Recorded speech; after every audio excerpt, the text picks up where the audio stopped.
That's right. Welcome back, Bear Down. Guys, this is something I'm so excited to share with you. Just today, right behind me, let's lift me up a little bit. You see here, it says April 9th by Dane Brugler. The Beast is out. The Beast, for those who don't know, The Beast is an article. I mean, it's 526 pages long, detailing all the main prospects of the draft. 400 prospects plus additionals that they have listed in order by Dane Brugler, who was with the NFL Network before, CBS before, and now he is with the New York Times, The Athletic. He does this. This is what he does. He prepares for the NFL draft. And his guide is one of the most comprehensive, one of the most recognized, one of the most accurate for these athletes headed to the draft. So today, I'm going to start with defensive tackles. Carl and I are going to tackle both of the defensive line tomorrow, this and defensive ends. I'm going to try to get one of these episodes every couple days for the primary needs of the Bears. We have about 7 primary needs.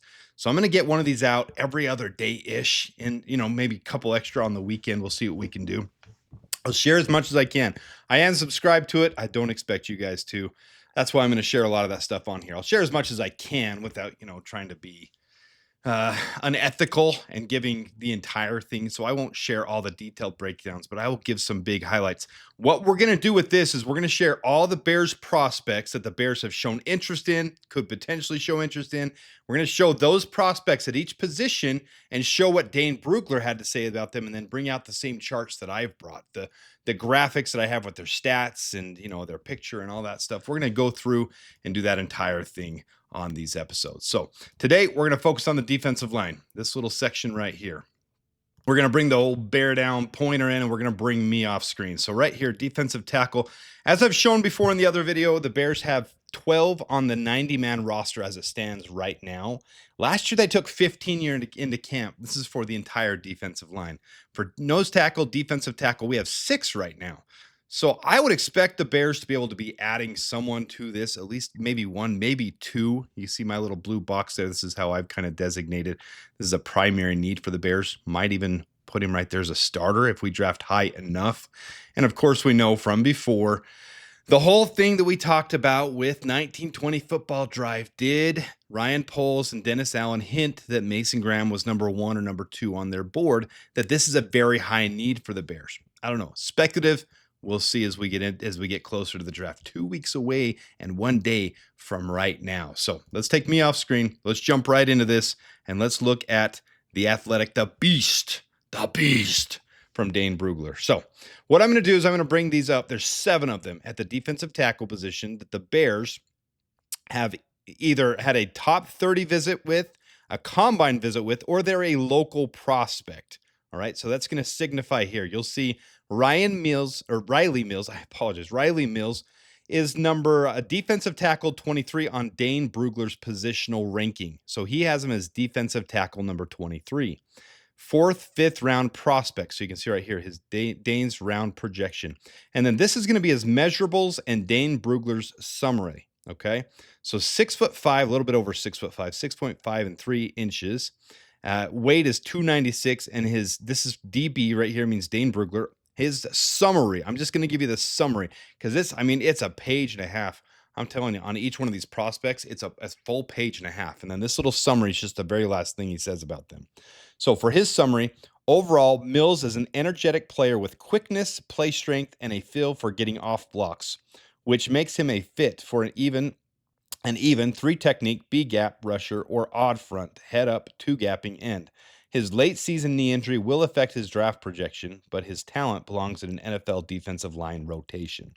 So Rylie Mills is both a combine visit. The Bears spent one of their 60 combine visits with him, and he's a local prospect. He went to Notre Dame, which qualifies him to be able to have a free top 30 visit with the Bears. Has he done that? We don't know, but he is a local prospect, so we would think the Bears would spend some time with him in Hallis Hall. Of course, we go to my little graphic where I show all their measurables from Draft Buzz. I show their overall ranking, their run defensive grade, their pass rush grade, their tackling grade. And then these are their metrics from PFF. Their forced fumbles created, their stopped. That's how many stops they had. A stop is when you stop someone on a critical down, 3rd or 4th down, and stop them from being able to get a first down. That's what a stop is. Missed tackle percentage is really solid, so his tackling grade is good. Assists, tackles, so his overall tackles there. Batted balls, hurries, hits, and sacks. So total Total pressures right here, 34, and that comprises of 8 sacks, 5 hits, and 21 hurries. Total pass rush opportunities, total run defense opportunities, defensive grade, run defensive grade, tackling grade, pass rush grade, and coverage grade. All right, we won't go through that for every prospect, just so you see what PFF has here listed out. 5 years at Notre Dame. And you can see from NFL Draft Buzz, his all scouts average overall rank was 138.2. All right. This shows the different places. 24/7 Sports, as of April 3rd, had him ranked 74th overall. Draft Buzz, as of April 9th, had him 133rd. PFF at 144th. And so on and so on. Dane Brugler had him between a 4th and a 5th round rank, which means he's somewhere between 103 and 176. And he says if he says 4th to 5th round, he's probably right in the middle between the two rounds. So you're looking right around 130, 140-ish range for where he thinks Rylie Mills will go. Of course, the Bears have a 5th round pick right in that range, 158th overall. So there's an opportunity for the Bears, or they could create more trade scenarios, possibly get him a 4th round pick we pick up, something of that nature. So there's the first prospect. Next, we've got Jamree Caldwell. This is according to Dane Brugler's ranking. So he has him ranked defensive tackle 18th, going as a 4th round prospect, and the Bears met with him as one of their 60 combine visits. So Caldwell, out of Oregon, 6'2", 332 pounds, and his summary on him is that overall, the tape runs hot and cold for Caldwell, and he plays with a confused identity. However, he has an interesting collection of traits and put a little bit of everything on tape, which will make him appealing to different schemes. I like him best as a rotational one technique who can stay on the field on passing downs. Seems a lot like a Bill, like an Andrew Billings type of draft prospect who could learn from him. Not going to have quite the high ceiling of being one of the top defensive tackles in this class, kind of an Andrew Billings rotational type of guy, but could be a potential good player. Dane Brugler has him as a 4th rounder, which goes from pick 103 to 138. The NFL Draft Buzz All Scouts ranking have him at 104.9, so right around 105. So right in the same range. You can see Countdown and 33rd Team are a little high on him. Sports Talk, PFN, a little high on him. Get down to ESPN, a little bit lower on him. So Dane Brugler is on the lower end of Jamree Caldwell, and you can see his measurables kind of low on everything except his weight. His tackling grade, very poor. Oregon was a very poor tackling team. Not known for their tackling. Got a lot of good pressure, though. So he as well, not the most pressure. Only 1 sack, 2 hits, 22 hurries, 25 total, 283 pass rush opportunities. His missed tackle rate was pretty low. So this, to me, was not one of my highest prospects, but the Bears did meet with him at the Combine. And he is a big-bodied, 332-pound, probably nose tackle that the Bears are considering at least. All right, next up, 5th ranked for the Bears as far as the prospect that they've met with or had interest in is this was just announced. Top 30 visit for Omarr Norman-Lott. Now, there may be others that are on this list that we don't know about. The Bears have stayed tight-lipped with their top 30s, but it was revealed that Omarr Norman-Lott was a top 30 visit for the Bear. Nobody gets better pressure than Omarr Norman-Lott. So 6'1", almost 6'2", 303 pounds. Dane Brugler's summary on him: overall, Omarr Norman-Lott is an explosive disruptor and offers high upside for the coaching staff that can harness his energy. The beast, back to table of contents 343, although he will need to improve his undisciplined. I don't know what that's about. That probably shouldn't have been in there, but it was a little typo there. Sorry about that. He will need to improve his undisciplined tendencies, especially in the run game. There's no doubt about his NFL talent, but his ability to handle more of a full-time role is a tricky projection. So same thing, we come here to the measurables, and this is just, shouldn't even be on here, NFL.com. That's not updated since February. That just shows you how much prospects move up and down from the beginning of the year to where things end up. Brugler has him as a 3rd, 4th round prospect, but he's not in his top 100 list. So that range would be 65 to 138, but I would think he's meaning more of the 103 plus range in the 4th round, but a verged 3rd rounder. All the consensus overall rank has him at 75, though, so they're kind of high on him because of the pressure he gets. Look at this, 27 total pressures on 139 pass rush opportunities. That's absolutely insane. He had a huge year. He generated more pressure per snap than any other defensive tackle this last year. It came at a sacrifice. Missed a lot of tackles, didn't get a lot of stops. His tackling grade was very poor, 41.1. So you can see it came at a cost there, but good broad jump, low bench. A lot of these defensive tackles have low bench for some reason. 291 pounds, according to this one, 6'2". So they've got him right in this range. 5 years, 3 at Arizona State, 2 at Tennessee. Good pressure. We'll see if the Bears seem to be wanting to get that pressure. So a player like this or Derek Harmon could be someone the Bears go after if they're really looking to get someone who gets after it and really puts pressure on the quarterback. All right, moving to number 4 on the list of Bears prospects that have either been interviewed or something has happened with them. Alfred Collins, who I'm a big fan of. I really like Alfred Collins. Now, you want to talk about someone who's risen the boards this year. Alfred Collins has gone from a late round pick to all the way up to Dane Brugler. You can see where it changes. He's 68th overall on his top 100 board. So defensive tackle 8. So we see a sizable jump up here. The Bears met with him at the combine. Okay, so Alfred Collins, the Bears met. They used one of their 60 visits at the combine. And to me, he's a well-balanced defensive tackle. 6'5", almost 6'6", 6'5.5", 332 pounds. If the Bears don't want to get if they don't get one of the top 3 in this year's draft, I really want them to go after Alfred Collins. So Dane Brugler says, overall, Collins is still learning how to maximize his size and talent, but he took a sizable jump this past season and shows the physical traits to be a disruptive force, especially against the run. He will provide immediate depth as a rookie, and his snap count should increase with experience. I see him very high upside. I might see him higher upside than Dane Brugler. We saw here's the overall overview on him. The overall rank consensus is at 52 now, with PFN, CBS, Draft Tech being very high on him. I can see the Bears potentially going after him with one of the second round picks. If we trade down to get another second round pick, definitely there. A lot of upside with Alfred Collins. You see all 5 years at Texas, 305 pass rush opportunities, only 18 pressures, 218 last year, 23 pressures, so that's better. But what he's really solid at is his tackling. His tackling grade is off the charts. Run defense, 94%. Missed tackle, only 3%. His average depth of tackle, I believe, was around 1 to 1.5. It's absolutely phenomenal for Alfred Collins, someone that I'd be really excited to be wearing the burnt orange and navy blue. He's already used to wearing orange. So next up, we're going to move to our top 3. And Dane Brugler has Walter Nolen as his number 4 prospect, 31st overall ranking. So 6'3", 300 pounds. The Bears met with him at the combine as well. The Bears met with quite a few, 5 of them at the combine. So they were really interested in looking at defensive tackles at the combine. For those 60 visits, they used 5 of them on defensive tackles that we know of. We only know of 40 to 45 of those visits. 6'3", almost 6'4", 300 pounds. Really solid, and he's not limited to play 3 tech just because of it, 300 pounds. Like, he can play nose tackle. He can get after it like that. So his summary on him, Dane Brugler. Overall, Nolen has areas of his game that require maturing, but he flashes big-time disruption in his initial burst and fast physical hands to regularly affect the backfield action. He will be attractive for NFL teams looking for an active gap shooter with high-end upside. And that's exactly how I explained Walter Nolen as well. Ooh, we missed something there. I almost skipped ahead too far for you there. So overall, Brugler has him 31st, consensus about 28th. You can see NFL.com very high. I'm up in 5.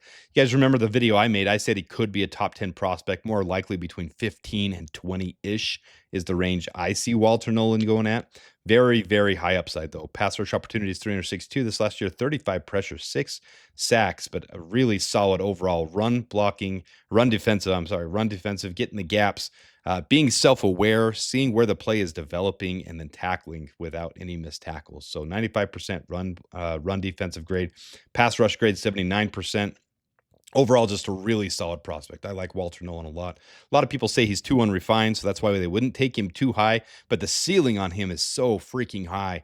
To me, he's worth the gamble. If the Bears trade back a little bit, 18, 19, 20, 21, and they want to take a gamble on a player that has such high upside, I would be really high on Walter Nolen. All right, now before we got too ahead of ourselves, now Kenneth Grant, I'm going to preface this. He has not been announced for a top 30 visit. They did not meet with him that we know of at the combine, but he is a local prospect from Gary, Indiana.